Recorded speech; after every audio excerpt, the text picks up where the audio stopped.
I made the decision to talk to you today about the time when fish really started to click for me.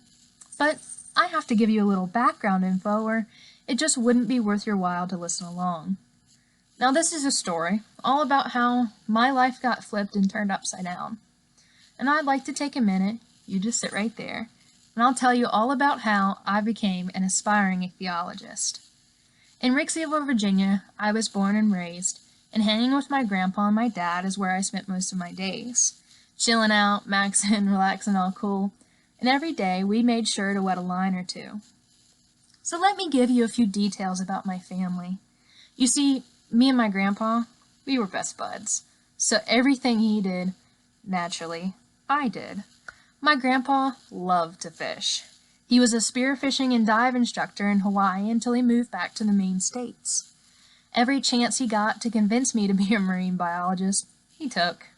Sadly, I fell in love with fuzzy little critters and I decided to study wildlife. But let's move on to my dad, the guy who turned me into the second son he never had. You'll see a couple pictures of him in here. My dad raised me with a hook in my hat and a bait caster in my hand. And let me tell you, by the time I was 12, I had rigs that would make a grown man jealous. Now all of that is great and all, but how does this pertain to becoming an ichthyologist? I knew when I got into Virginia Tech that I absolutely had to take ichthyology, so I signed up. The first few weeks were cool. We studied lamprey and sharks and did awesome dissections that I learned so much about. However, there was an issue.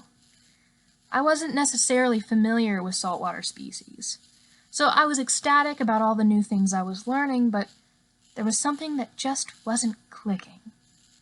Then we moved on to freshwater fishes. That is my jam. I remember the moment that it all started to click, and the concepts came full circle. I came home from school due to the chaos of the world, and since then, I've been fishing nonstop. While I was devastated that I couldn't be in ichthyology in person, I was doing my own research at home. I was catching bass, perch, creek chub, shiners, and just about anything else I could manage to identify.